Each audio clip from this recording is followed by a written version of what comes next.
다 같이 묵상기도 하시겠습니다.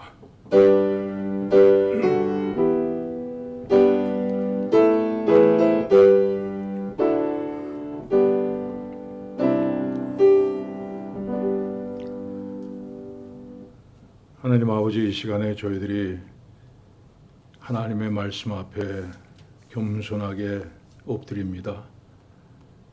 하나님 말씀을 통해서 하나님께 저희를 향하신 뜻을, 또 하나님의 궁극적인 목적을 깨달아 알고 감사하는 복된 시간 되게 하여 주시옵소서. 예수님의 이름으로 기도합니다. 아멘. 찬송가 218장 부르시고 이효숙 집사님 기도하시겠습니다.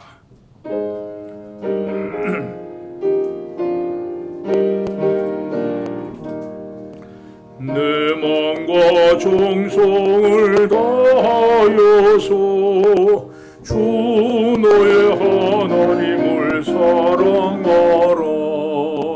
내 몸을 아끼고 사랑하듯 형제와 이웃을 사랑하라. 주께서 우리에게 명하시니 명령 따라서 살아가리. 널 미워 해치는 원수라도 언제나 너그럽게 사랑하라. 내 위박하는 자 위에서도 헌실한 마음으로 복을 빌라. 주께서 우리에게 명하시니 그 명령 따라서 살아가리. 나 항상 주님을 멀리하고 형제를 사랑하지 못하였다. 이러한 죄인을 사랑하사 주께서 몸버려 죽으셨다. 속죄의 큰 사랑 받으니모 내 생명 다 바쳐 충성하리.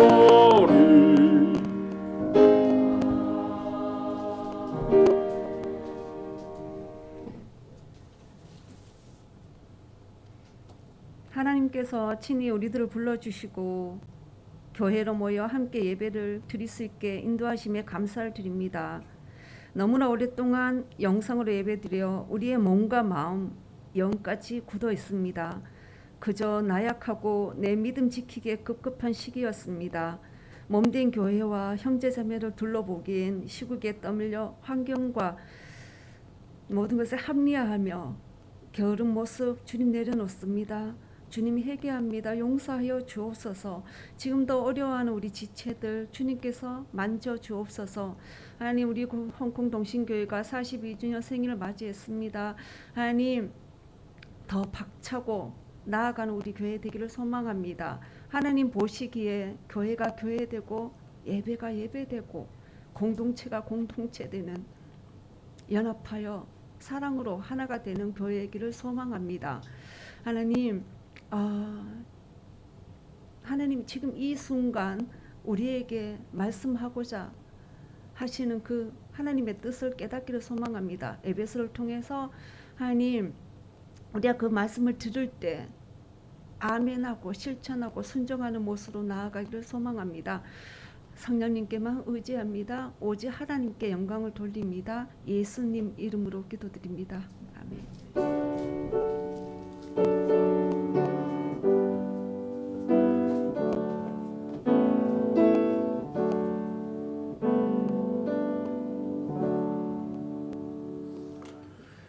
네, 오늘 말씀은 에베소서 1장 8절부터 14절까지 말씀입니다.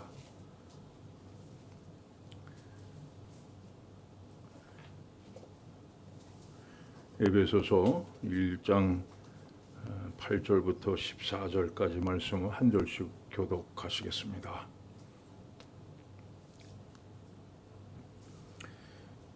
이는 그가 모든 지혜와 총명을 우리에게 넘치게 하사 그 뜻의 비밀을 우리에게 알리신 것이요 그의 기뻐하심을 따라 그리스도 안에서 내가 찬 경륜을 위하여 예정하신 것이니 하늘에 있는 것이나 땅에 있는 것이 다 그리스도 안에서 통일되게 하려 하심이라. 모든 일을 그의 뜻의 결정대로 일하시는 이의 계획을 따라 우리가 예정을 입어 그 안에서 기업이 되었으니 이는 우리가 그리스도 안에서 전부터 바라던 그의 영광의 찬송이 되게 하려 하심이라. 그 안에서 너희도 진리의 말씀 곧 너희의 구원의 복음을 듣고 그 안에서 또한 믿어 약속의 성령으로 입지심을 받았으니 같이 있습니다. 이는 우리 기업의 보증이 되사 그 얻으신 것을 속량하시고 그의 영광을 찬송하게 하려 하심이라. 아멘. 여러분들이 에베소서를 물론 읽어 보셨겠지만 에베소서는 그냥 읽어서는 도무지 무슨 소리인지 알 수 없는 그런 내용들입니다. 그래서 이 에베소서는 한 절 한 절, 구절 구절 따져서 읽어야 이게 그런 뜻이구나 이렇게 알 수 있습니다. 어떻게 보면 로마서가 어렵다고 하는데 로마서보다 더 어려운 그런 말씀드립니다. 특별히 교리 편에 있어서는 상당히 그 어려운 내용을 포함하고 있습니다. 또 오늘도 이제 8절부터 14절까지 우리 한 구절씩 공부해 나가겠습니다. 지난 시간에 우리가 하나님께서 우리를 택하신 것은 창세 전부터 예정하신 일이다 이렇게 말씀드렸습니다. 이 세상이 아직 존재하기도 전에 하나님께서 이미 내가 구원받고 거룩한 삶을 살게 될 사람들의 명단에 거기 내 이름을 올려 놓으셨다는 것입니다. 근데 우리는 우리 자신을 잘 알고 있죠. 우리는 뭐 거룩한 삶보다는 죄 짓는 것을 더 좋아하는 그런 존재입니다. 우리 속에는 언제나 죄를 향해서 달려가고 싶은 마음이 있습니다. 다른 사람들 다 죄를 짓는데 나만 안 짓고 있으면 뭐 좀 손해 보는 것 같고 뭐 좀 그 억울한 심정이 드는 것이 사실이죠. 그럼에도 우리가 죄를 짓지 않는 것은 우리의 강한 이성이 죄를 짓고 싶은 욕망을 누르고 있기 때문입니다. 그런데 이 이성이 언제 넘어질지는 우리도 알 수 없습니다. 그런데 하나님께서 이런 우리들을 부르셔서 거룩하고 흠이 없게 하시려고 작정하셨다 말씀합니다. 여러분 가능합니까 이게? 우리 힘으로는 도저히 불가능하죠. 그러나 그것이 가능한 이유는 바로 성령께서 우리 속에 계시기 때문입니다. 우리에게 하나님의 자녀라는 새로운 신분을 주셨기 때문입니다. 그래서 우리는 다른 사람들과 똑같이 유혹을 받는다 해도 우리 자신을 지켜나가고 아름답고 존귀한 삶을 살아갈 수가 있습니다. 그 대부분의 사람들은요, 세상을 어떻게 삽니까? 그래서 남 하는 대로 공부하고, 남 하는 대로 결혼하고, 남 하는 대로 취직하고, 그래서 남들 사는 대로 살아갑니다. 그래서 이렇게 사는 게 인생이겠거니 하면서 살아갑니다. 자기가 누구냐? 내가 왜 이 세상에 태어났느냐? 내가 뭘 위해 살아야겠느냐? 하는 고민이 없이 그저 바쁘게 살아가는 것이 보통 사람들의 삶입니다. 그런데요, 어느 날 갑자기 머릿속에 떠오르는 생각이 있습니다. 마치 빛이 비추는 것처럼 우리 마음을 비추어오는 생각들이 있습니다. 나는 누군가? 나라는 존재는 무언가? 자, 나는 뭘 위해 살아야 되는가? 이걸 생각하게 됩니다. 이걸 본문이 이렇게 말씀합니다. 자, 이는 그가 모든 지혜와 총명을 우리에게 넘치게 하사. 바로 이게 하나님 주신 지혜와 총명이라는 것입니다. 하나님 주신 깨달음이에요. 여러분, 우리 사람에게 있어서 가장 중요한 것이 바로 이 깨달음입니다. 나이가 들으면서 뭐 철든다 그건 아닙니다. 뭐 어디 그 고민을 해도 풀리지 않던 문제가 어느 날 풀려서 유레카 하면서 뛰어나가는 것도 그건 아닙니다. 어느 날 사고가 떨어지는 것을 보고 만류인력을 발견하는 것도 그런 깨달음이 아니에요. 이런 깨달음은요, 내가 하나님 앞에서 과연 어떤 존재인가 하는 깨달음입니다. 여러분 세상 사람들이 지혜가 얼마나 많아요. 정말 어떤 때 보면 야 어떻게 사람들이 이런 걸 만들어낼 수가 있지? 어떻게 이런 걸 생각할 수가 있나 하는 지혜 그 생각이 듭니다. 예수님께서도 이렇게 말씀하셨어요. 봅시다. 이 세대의 아들들이 자기 시대에 있어서는 빛의 아들들보다 더 지혜로움이니라. 우리가 세상을 사는데 이런 지혜나 지식에 많이 의존하고 있어요. 여러분 들어오실 때 QR코드 찍으셨죠? 뭐 우리 상상이나 합니까? 그 뭐 QR코드가 뭔지 하여튼 어떻게 만들어지는지 알 수 없지만 그저 우리는 의지하고 살아갑니다. 근데 여러분 하나님이 주신 지혜와 사람의 지혜는요 성격이 근본적으로 달라요. 하나님 주신 지혜는 수직적이라면 인간의 지혜는 수평적이에요. 인간은 이 세상에서 필요한 것을 축적해서 그걸 지혜로 만들어냅니다. 뭐 불을 피운다거나 뭐 날씨가 뭐 이럴 때는 어떤 날씨가 온다거나 무슨 뭐 철을 재련하는 방법 이런 것들을 발견하고 그대로 후손들에게 물려줬습니다. 그러나 이런 지혜는요 본질에 대한 것을 알 수 없답니다. 내가 왜 이 세상에 태어났느냐, 내가 무엇을 위해 살아야 하느냐, 어떻게 사는 게 가장 가치 있게 사는 것인가, 이런 문제에 대해서는요 세상에 아무리 인간의 지혜가 많다고 해도 거기에 대답을 줄 수 없습니다. 그것은 오직 우리 인간을 만드신 하나님만이 그 지혜를 줄 수가 있습니다. 인간의 본질에 대한 지혜를 줄 수가 있다는 겁니다. 여러분 잘 아시는 성 어거스틴이라는 사람이 있습니다. 신학교 교수인데 실제 그의 삶은 엉망이었어요. 만이교회도 심취했었고 무슨 온갖 정말 더럽고 추한 욕망에 빠져 살았습니다. 근데 하루는 이런 자신의 모습에 절망하면서 이 공원 벤치에 앉아 있었습니다. 근데 아이들이 놀면서 톨레레제 라틴어로 집어서 읽으라 이렇게 노래 부르는 소리가 들려옵니다.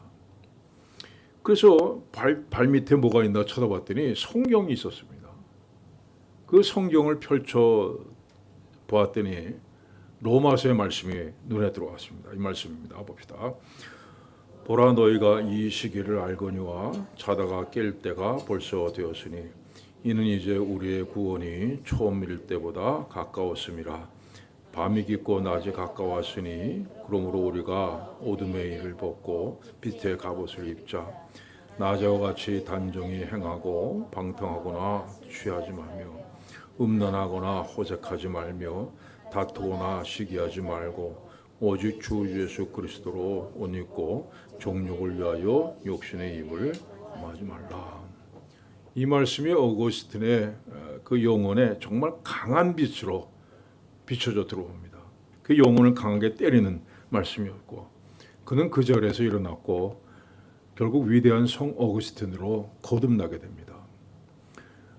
자, 근데 여러분 특별한 사람들이 경험하는 게 아닙니다. 오늘 여러분들이 이 자리에 나온 것도 역시 이런 깨달음이 있기 때문입니다.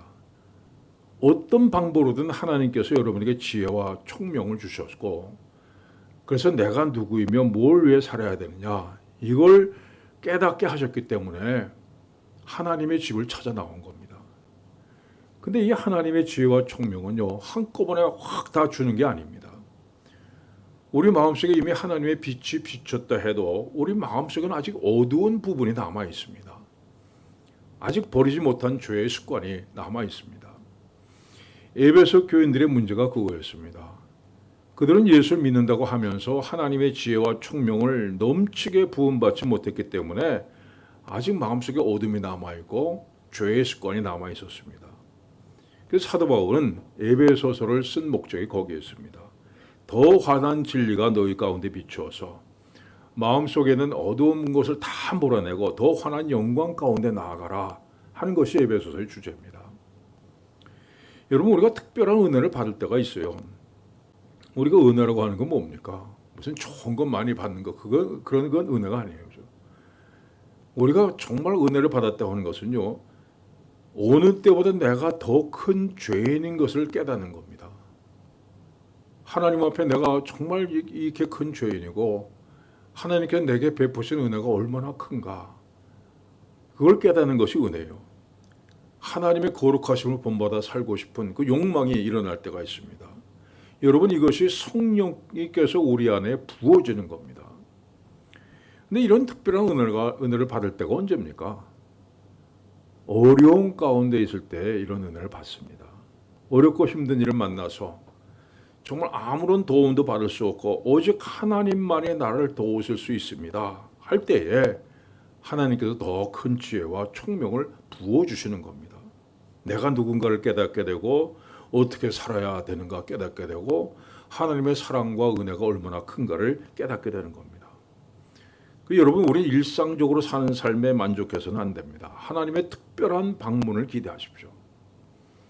특별히 어려움에 처했을 때 하나님께서 방문해 주시기를 기대하십시오. 하나님 말씀이 내 영혼을 비추는 은혜, 내 인생을 바로 볼 수 있는 은혜를 주시기를 여러분 기대하십시오. 자, 그 다음 말씀 봅시다.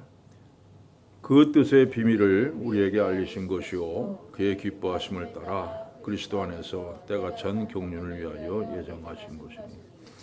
자, 하나님께서 우리에게 특별한 비밀을 가르쳐 주셨다 말씀합니다. 사실 우리는 우리의 미래가 어떻게 될지는 알 수 없죠. 만약에 여러분의 미래를 안다면 어떻겠습니까? 좋을 거 하나도 없습니다. 만약에 내 미래를 봤더니 내가 무슨 병에 걸려서 막 고통스럽게 막 그렇게 죽는 것이 내 미래다. 이를 알았다면요, 여러분 매일매일 마음이 괴로워서 못 살 거예요. 그래서 하나님께서 우리의 미래를 철저하게 절대로 알지 못하게 만드셨습니다. 그리고 주어진 형편 가운데 오늘 하루를 열심히 살게 만드셨습니다. 자, 그런데 에베소서는요, 이 세상 어느 누구에도 공개되지 않은 하나님의 비밀이 여기에 드러납니다. 이것은 우리 인간의 미래와 이 세상 전체를 향해서 하나님께 정하신 뜻입니다. 여러분, 우리 인간은요, 그냥 이 세상에 던져진 존재가 아닙니다. 하나님께 이 세상 전체에 대해서 각본을 갖고 계십니다. 근데 그 각본이라는 것이 무슨 연극 배우에서 연극 배우가 이렇게 말하고 행동하는 것을 다 정해지는 것이 아니라 하나님께서 우리 한 사람 한 사람에 대해서 세밀한 계획을 갖고 계시고, 그 다음에 이 세상에 대해서 모든 역사를 어떤 목적을 가지고 이끌어 나가신다는 겁니다. 자, 그러면 하나님께서 이끌어 가시는 역사의 목적, 마지막 궁극적인 목적이 뭡니까? 봅시다. 하늘에 있는 것이나 땅에 있는 것이 다 그리스도 안에서 통일되게 하려 하십니다. 여러분 한번 생각해봐요. 우리 눈에 보이는 모든 것들, 그리고 눈에 보이지 않는 천상의 세계, 이것이 다 그리스도를 중심으로서 하나가 된다는 말씀입니다. 이게 하나님의 계획이에요. 하나님께 이 계획을 비밀에 붙이시고 그 다음에 인간을 자기 마음대로 살게 내버려 주셨습니다. 그러나 이제는 하나님이 정하신 때가 되었기 때문에 이 정하신 뜻을 드러내시고 사람들로 하여금 하나님이 정하신 이 뜻에 따라 살도록 초청하고 계신 겁니다. 여러분, 어떤 사람은 미래에 대해서 관심이 많은 사람이 있습니다. 인간 궁극적인 미래는 어떻게 될 것이고 역사는 어떻게 끝나게 될 것이냐, 이렇게 관심을 가지죠. 어떤 사람은 또 전혀 관심 없습니다. 하루하루 그저 잘 먹고 잘 살면 됐지 미래가 중요하냐, 이렇게 사는 사람이 있어요. 이런 사람을 가리켜서 뭐라 그럽니까? 세속적이다 이렇게 부르죠. 미래에 관심 있는 사람은요, 되게 종교적인 사람들입니다. 모든 종교, 이 세상의 모든 종교는요, 인간의 미래가 어떻게 될 것인가 이걸 얘기합니다. 흔히 알고 있는 불교 사상에서는 뭐라고 합니까? 사람의 생명은 돌고 돈다, 윤회설을 주장하지 않습니까? 그래서 다른 사람을 해치면, 다른 생명을 해치면 결국 그 자신이 벌을 받게 된다. 그걸 뭐라 그럽니까? 업이다 이렇게 얘기를 하죠. 또 노장 사상 같은 동양의 사상은요, 개인의 삶보다는 우주적인 법칙을 더 중요하게 생각합니다. 사람이 아무리 똑똑하고 재주가 많아도 자연과 우주의 법칙은 거스릴 수 없다. 그래서 거기에 순응하며 겸손한 삶을 살아야 된다는 것이 동양의 사상입니다. 그런데 여러분, 이 모든 게요, 사람의 막연하게 추측하는 겁니다. 생각하는 거예요. 하나님께서 하나님의 계획이 뭔지를 가르쳐 주시 않았기 때문에 자기 마음대로 생각한 거예요. 근데 지금은 우리에게 이걸 가르쳐 주셨습니다. 봅시다.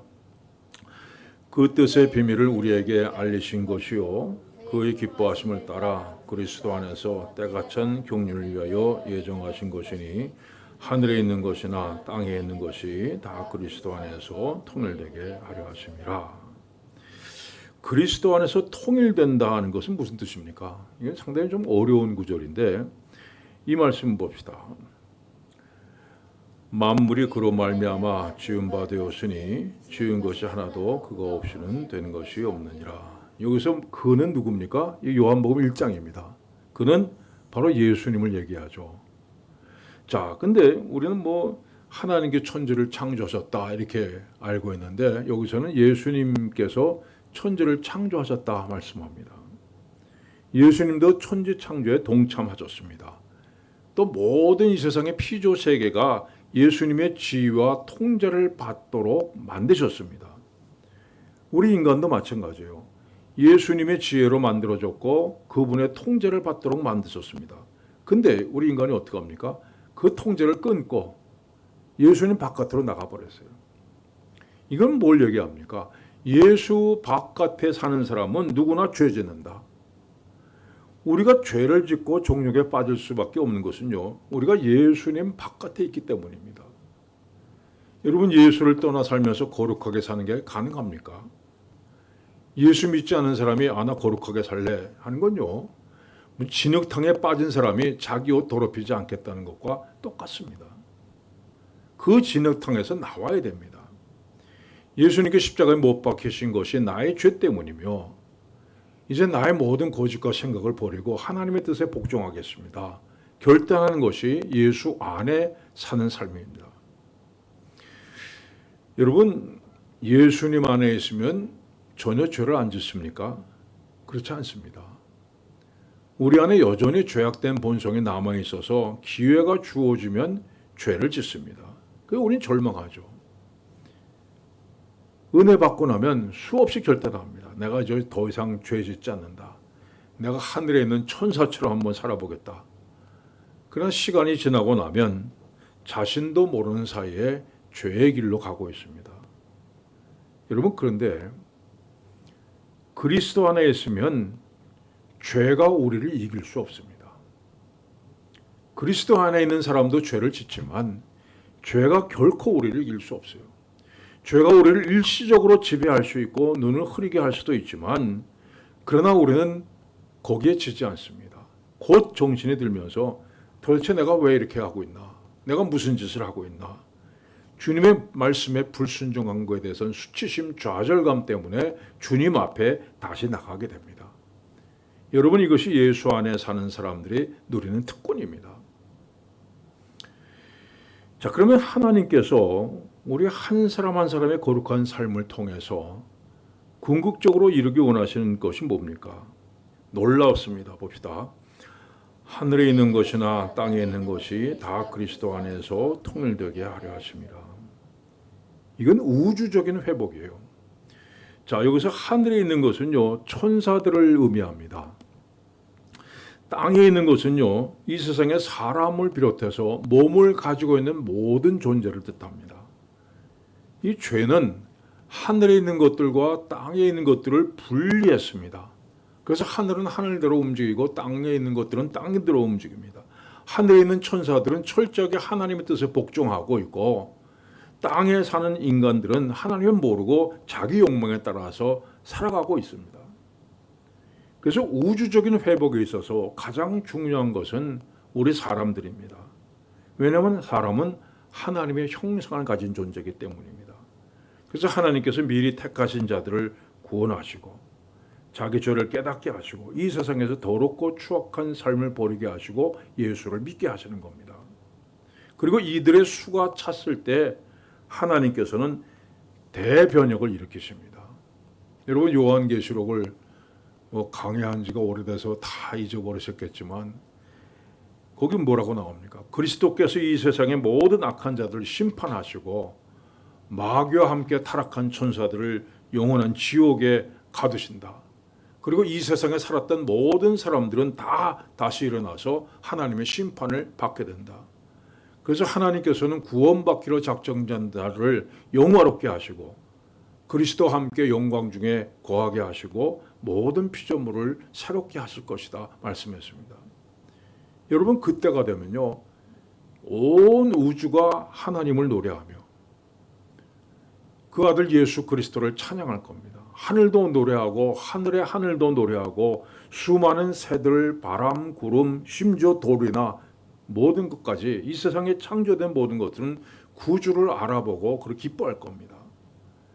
여러분 이것이 하늘에 있는 것들나 땅에 있는 것들이 다 그리스도 안에서 통일되게 하려 하심이라 이 말씀의 뜻입니다. 자, 그 다음에 봅시다. 모든 일을 그의 뜻의 결정대로 일하시는 이의 계획을 따라 우리가 예정을 입어 그 안에서 기업이 되었으니 어떤 사람을 가리켜서 저 사람은 자기 마음대로 해. 그러면 뭐 어떤 모습이 떠오르면서요. 앞뒤가 꽉꽉 막혀서 도무지 대화가 통하지 않고 자기 고집대로 하는 사람. 그런 유형의 사람들을 좋아하는 사람은 별로 없을 겁니다. 근데 때로는요. 모든 것을 혼자서 뜻을 세워서 밀고 나가야 될 때가 있죠. 예를 들면 병원에서 의사가 중요한 환자를 수술할 때 전적으로 자신이 판단하고 수술을 해야 됩니다. 뭐 다른 의사들이 뭐 이렇게 하자 저렇게 하자 뭐 얘기를 할 수 있지만 그러나 수술을 집도하는 의사는요 오직 스스로 판단해야 됩니다. 그리고 거기에 대해서 책임을 져야 됩니다. 마찬가지로 하나님께서는요 우리 사람의 문제에 대해서 누구에게 물어보지 않으십니다. 그 이유가 뭡니까? 하나님께서 우리 한 사람 한 사람의 문제를 어느 누구보다 잘 아시기 때문이에요. 하나님은 어떻게 보면 나보다 더 잘 아십니다. 나 자신에 대해서 더 잘 아세요. 그래서 하나님은 우리에 대한 문제를 스스로 판단하시고 실행하십니다. 바로 이것이 모든 일을 그의 뜻대로 결정하시는 이라 하는 말씀의 뜻입니다. 또한 우리가 예정을 입어 그 안에서 기업이 되었으니 라는 말은요. 자기 몫으로 선택되었다는 뜻입니다. 여기 몫이라고 하는 것은요. 본래 제비 뽑는 것을 뜻해요. 제비를 뽑아서 당첨되면 그게 자기 몫이 되고 자기 소유가 됩니다. 자, 우리가 예정을 입어서 그 안에서 기업이 되었다는 것은요. 하나님께서 우리를 선택하시고 그의 소유로 예정하시고 이제는 그의 소유로 삼으셨다는 그런 뜻입니다. 그러면 하나님께서 우리를 기업으로 삼으신 이유가 뭡니까? 우리 끝까지 사랑하시기 위해서입니다. 그 어떤 어머니가 이런 글을 썼습니다. 아들이 어릴 때 자폐 증세가 나타났어요. 뭐 전혀 말도 하지 않고 반응이 없습니다. 전에도 우리 교회에 이 자폐 아들을 둔 가정이 있었는데 제가 한번 신방을 가보니까 정말 그 어머니가 참 고생 많이 하더라고요. 엄마조차도 대화가 전혀 되지 않습니다. 아직까지 이 자폐증은 치료가 안 됩니다. 수술로 가능하다면 몇 번이라도 수술을 했을 거예요. 너무 속이 상할 때는 야, 너 죽고 나 죽자 소리 지르지만 무슨 소용이 있습니까? 자기 아들이니까 아들을 위해서 뭘든 하지 않을 수가 없습니다. 그래서 이 엄마가 선택한 일은요. 어떻게 하든지 아이를 안심시키고 엄마가는 아이를 사랑한다. 널 사랑한다고 인식을 시켜주는 겁니다. 알아듣든 못 알아듣든 계속해서 설명해요. 결국 아이가 조금씩 마음을 열고 그 다음에 엄마나 주위 사람들에게서 반응을 하기 시작했습니다. 어떻게 보면 하나님께서 우리를 당신의 기업으로 삼으셨다는 것이 바로 그런 뜻입니다. 여러분 하나님을 모르고 선을 행할 능력도 없던 우리들인데 하나님께서 한평생 책임지시기 위해서, 아니 영원토록 책임지시기 위해서 아들로 이제 입양하셨다는 겁니다. 우리는 하나님 앞에서 마치 자폐아 같습니다. 아무리 하나님 말씀하셔도요 알아듣질 못합니다. 하나님께서 하나부터 열까지 챙겨주시지 않으면요 우리는 어디 가서 무슨 상호를 당할지 알 수 없습니다. 이런 우리들을 하나님께서 끝까지 책임지기로 결정하셨습니다. 우리를 하나님의 자녀로 삼으신 거예요. 자, 하나님께서 우리를 하나님의 기업으로 삼으셨다면 하나님은 어떻게 하시겠습니까? 여러분, 만약 우리가 자폐아를 아들로 두고 있다 생각해보면 짐작이 갈 겁니다. 첫째는요, 이 아이를 지배하고 있는 병과 싸울 겁니다. 아이를 강하게 만들기 위해서 최선을 다할 것입니다. 이게 전쟁입니다. 만약 아이가 수영하는 것이 좋다 그러면요, 마치 전쟁을 치르듯이 수영을 연습을 시킬 겁니다. 때로 포기하고 싶지만 절대 포기하지 않을 겁니다. 왜냐하면 내 사랑하는 아이이기 때문입니다. 만약 내가 돌봐주지 않으면 이 세상에 어느 누구도 이 아이를 불쌍히 여길 사람이 없고 사랑할 사람이 없기 때문입니다. 여러분, 마찬가지로 하나님께서는요, 우리 안에 있는 죄라고 하는 병을 몰아내기 위해서 최선을 다하십니다.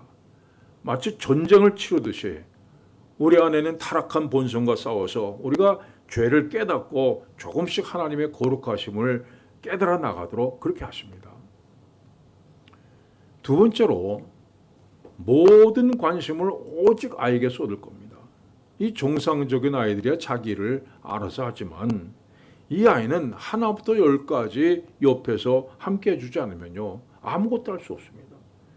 온통 머릿속에 이 아이 생각뿐이고 무슨 일을 해도 이 아이 첫 번째 위주로 생각할 겁니다. 마찬가지로 하나님께서는요 우리에게서 한순간이라도 눈을 떼시는 일이 없습니다. 졸지도 아니하시고 주무시도 아니하신다 고백하여 하나님께서 한시도 우리 가운데 눈을 떼는 법이 없습니다. 왜냐하면 하나님께서 우리에게 눈을 떼신다면 우리는 걷잡을 수 없는 파멸로 굴러 떨어질 수밖에 없기 때문입니다. 세 번째로, 아이가 해달라는 대로 다 해주진 않을 겁니다. 왜냐하면 아이는 본능적으로 움직이기 때문에요. 그래서 아이가 해달라는 대로 다 해주는 것이 아니라 부모가 판단해서 좋은 것으로 해줄 겁니다. 여러분, 마찬가지로 하나님께서 우리 요구를 무조건 들어주시지 않습니다. 우리 요구는 대부분 본능적인 것들입니다. 그것보다는 하나님의 거룩하신 뜻이 무엇인가를 깨닫기 원하시고 그렇게 살아가도록 만드십니다.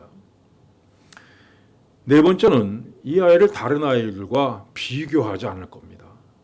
만약 다른 아이들과 비교한다면 여러분, 그 아이를 어떻게 키웁니까? 마찬가지로 하나님은 다른 누구보다도 우리 자신을 있는 그대로 사랑하시죠. 우리가 하나님의 자녀이기 때문입니다. 하나님은 어느 누구 앞에서도 이 아이는 내가 이 세상에서 가장 사랑하는 아이야 그렇게 말씀하실 겁니다. 자, 계속해서 봅시다. 이는 우리가 그리스도 안에서 전부터 바라던 그의 영광의 찬송이 되게 하려 하십니다.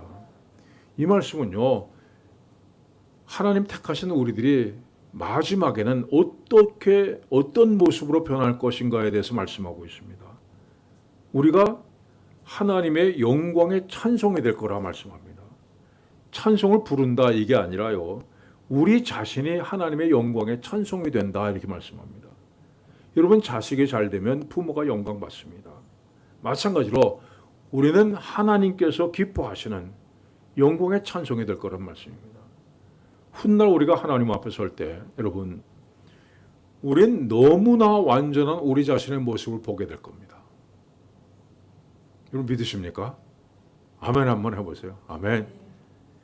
우리에게 아름답지 못한 모습, 거룩하지 못한 모습은 아주 작은 티끌만큼도 찾을 수가 없게 될 겁니다. 그래서 우리의 아름다운 모습 자체가 하나님 앞에서 영광의 찬송이 될 겁니다. 자, 그런데 여러분, 아멘을 이렇게 자신 없게 하셨습니다. 어떻게 가능해요? 우리는 불가능합니다. 여러분, 그러나 어린 양 예수 그리스도의 피가 우리를 완전히 흠없고 거룩하게 만드실 겁니다. 아직 내 속에 청산되지 못한 죄가 있으면 십자가 앞으로 달려가십시오. 그러면 누구든지 여러분 아름다운 모습으로 변화될 수 있습니다. 또 하나 우리가 찬송이 된다는 것은요, 우리를 바라보는 자들이 하나님 앞에 찬송을 드린다는 것 뜻이 됩니다. 제가 한국에서 목회할 때 어떤 교인 한 사람이 오토바이를 타고 가다가 자동차하고 부딪혀서 교통사고 났습니다.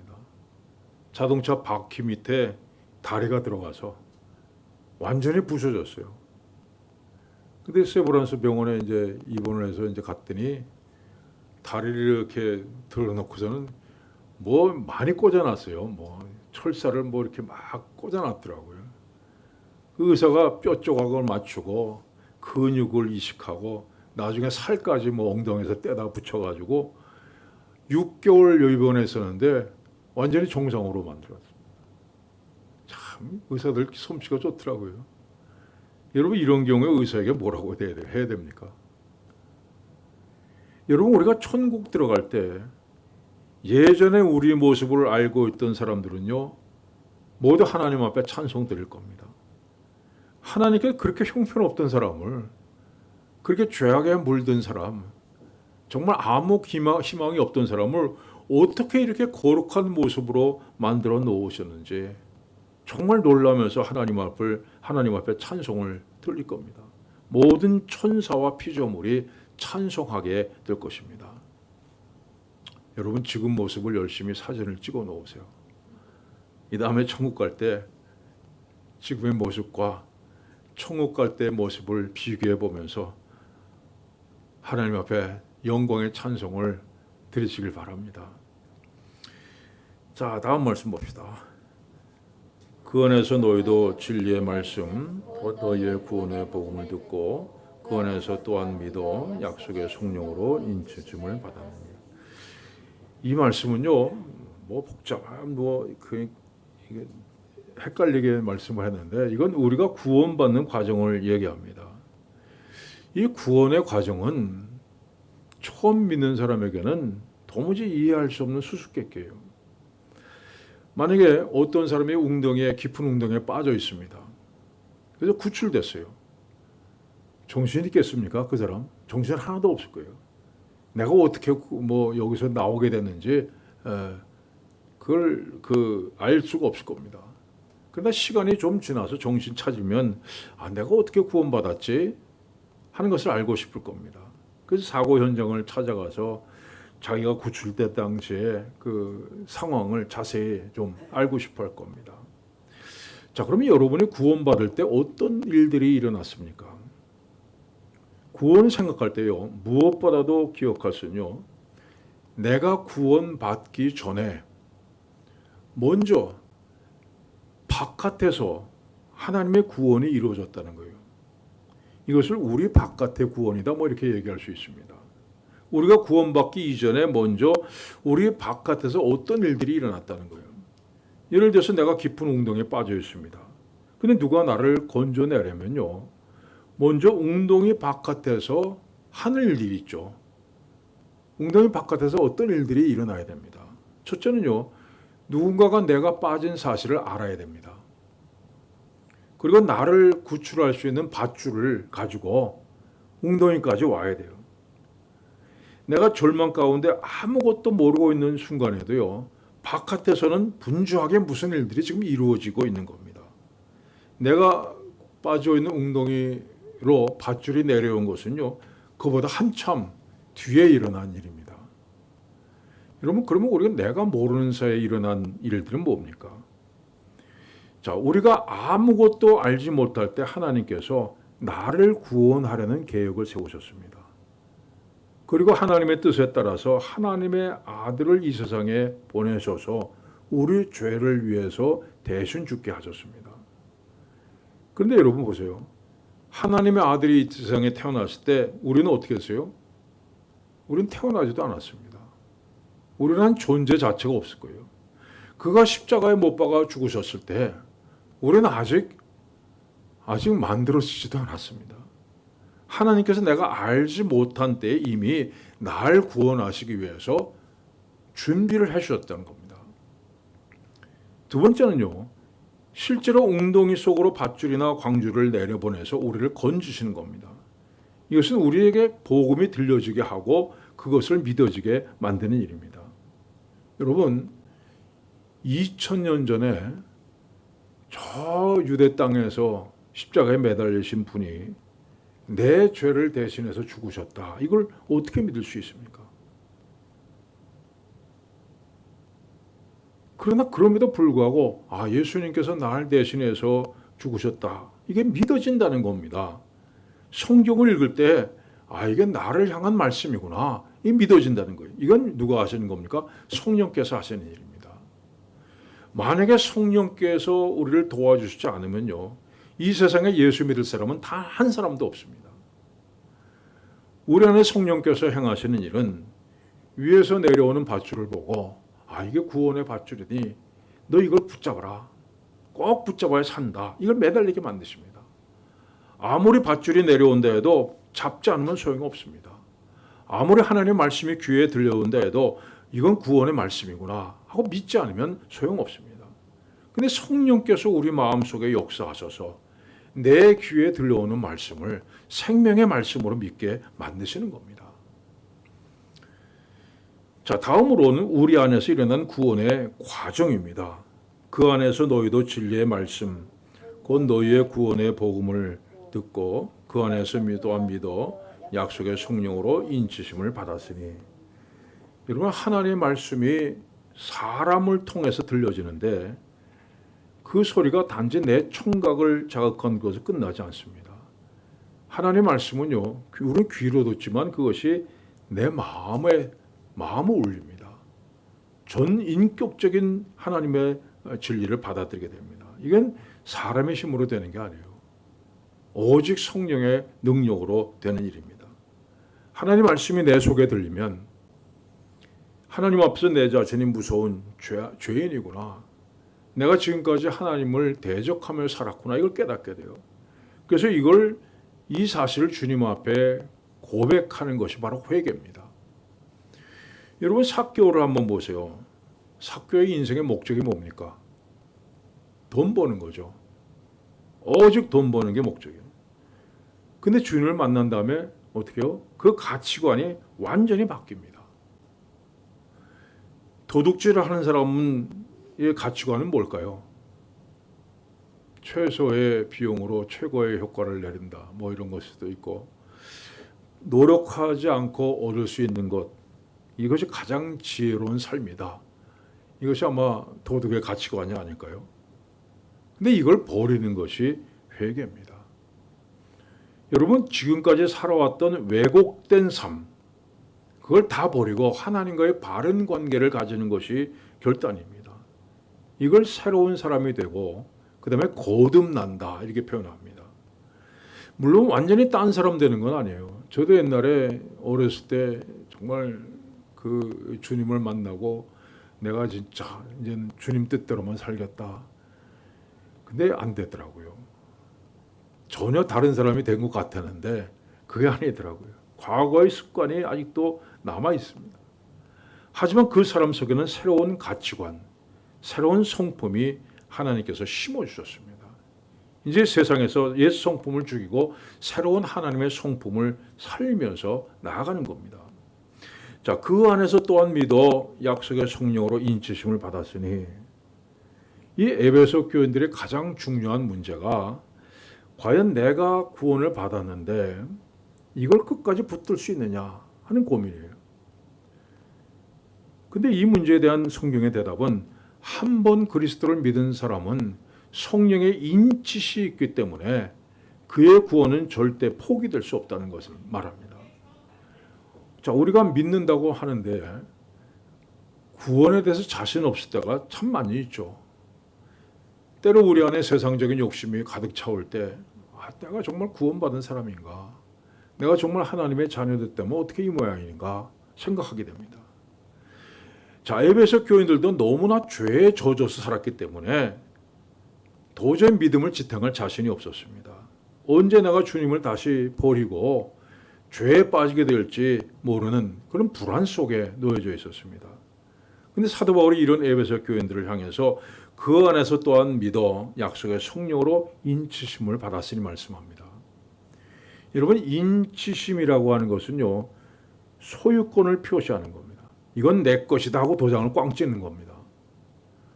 우리가 예수 믿을 때 예수님께서 하나님께서 우리에게 도장 찍으셨는데 그것이 바로 성령이십니다. 지금 여러분 속에 성령께서 들어와 계세요. 끊임없이 가르치시고 설득하시고 바른 길로 인도하십니다. 하나님의 뜻대로 살 때, 야, 너 참 잘했다. 정말 잘한 거야. 칭찬도 해주시고, 그 다음에 옳지 못한 일로 갈 때는 책망도 하시고 걱정도 하십니다. 너 그렇게 하면 안 되지 않냐. 이렇게 성령께서 우리 안에 거하시는 것, 이것이 우리가 구원받은 증거다. 인치심이라고 말씀합니다. 자, 그 다음 봅시다. 이는 우리 기업의 보증이 되사 그 얻으신 것을 명하시고 그의 영광을 찬송하게 하려 하십니다. 자, 성령께서 우리 기업의 보증이 되신다. 여기서 기업이 앞에도 기업이 나오고 뒤에도 기업이 나오죠. 근데 이건 다른 뜻입니다. 자, 우리를 기업으로 삼으셨다는 건요, 우리가 하나님의 소유, 곧 하나님의 자녀 삼으셨다는 걸 말씀합니다. 그리고 여기서 우리의 기업이라고 하는 것은요, 우리가 앞으로 하나님 앞에서 누리고 얻게 될 모든 복, 그걸 얘기하는 겁니다. 성령께서 바로 그 기업의 보증이 되신다는 겁니다. 우리가 집을 살 때 보증금을 먼저 줘서 그 계약을 확실하게 해놓는 것처럼 하나님께서 성령을 우리에게 주신 것은 앞으로 주어질 복에 대해서 하나님께서 보증하신다는 증거입니다. 여러분, 그 성령께서 여러분 안에 계신다는 게 얼마나 큰 복인지 모릅니다. 그럼 앞으로 우리가 받을 복이 뭡니까? 그 얻으신 것을 속량하시고, 하나님께서 이미 우리를 얻으셨습니다. 속량하신다는 건 뭡니까? 자, 우리 영혼을 담고 있는 몸도 구속한다는 말씀입니다. 많은 분이 우리 영혼은 구원받지만 몸은 어떻게 되냐 이렇게 얘기하는데, 여러분, 성경은 계속해서 분명하게 얘기합니다. 우리 영혼은 이미 구원받았고, 그 다음에 속량하신다. 우리 영혼을 담고 있는 몸도 구속하신다. 우리 영혼이 구원을 받아서 새롭게 된 것처럼 우리의 몸도 영광스럽게 변할 것이다 하는 말씀입니다. 우리가 죽어서 녹시라도 있고 없고 우리 이 흔적이 없어진다 해도 하나님께서는 반드시 다시 살리시고 영광스러운 몸으로 부활하게 하신다고 약속하셨습니다. 여러분은 이 약속을 받은 사람들입니다. 영혼의 구원, 그리고 몸의 속량도 약속받은 사람들입니다. 그 보증으로 우리 안에 성령을 주셨습니다. 여러분, 하나님 앞에 감사하시기 바랍니다. 찬양하시기 바랍니다. 이제 이 기업을 얻을 자로서의 자격을 갖춰 나가는 그런 여러분들 되시기를 축원합니다. 기도하겠습니다. 하나님 아버지, 죄에 빠져 살던 우리를 구원하시고 이제 하나님 나라를 우리 기업으로 허락해 주실 뿐 아니라 우리의 영혼을 하나님의 것 삼으시고 우리의 몸도 마침내 속량하셔서 주님과 함께 영원히 복을 누리며 살게 하신 이 약속을 주심을 감사드립니다. 우리 안에 계시는 성령의 명령에 순종하게 하여 주시고 점점 더 거룩하고 아름다운 모습으로 변해가는 우리가 되게 하여 주시옵소서. 성령님 도와주시옵소서. 예수님의 이름으로 기도하옵나이다. 아멘.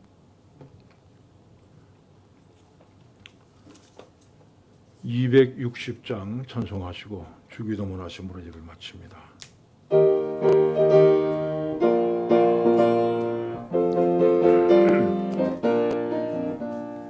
우리를 죄에서 구하시려 주 예수 십자가 지셨으니 기쁘게 부르세 할렐루야.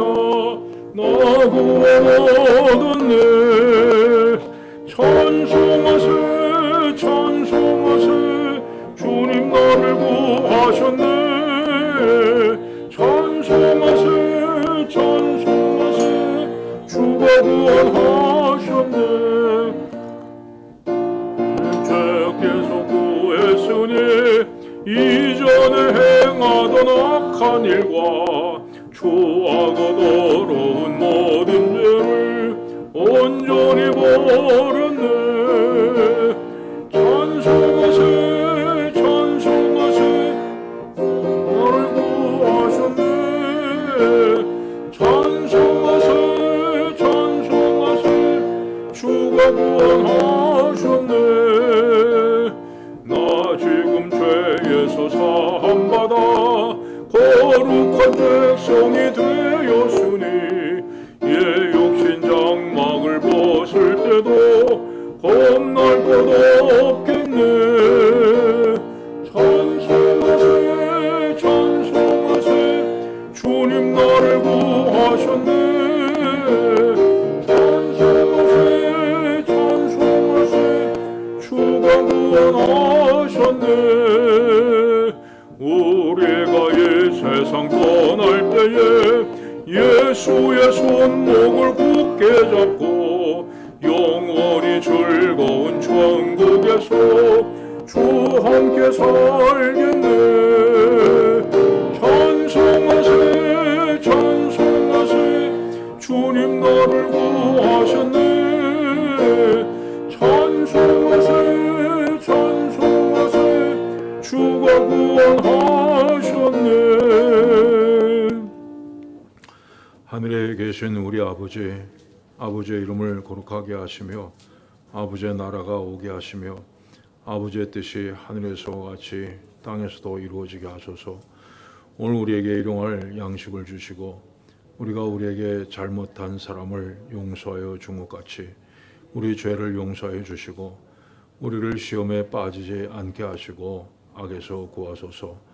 나라와 권능과 영광이 영원히 아버지의 것입니다. 아멘.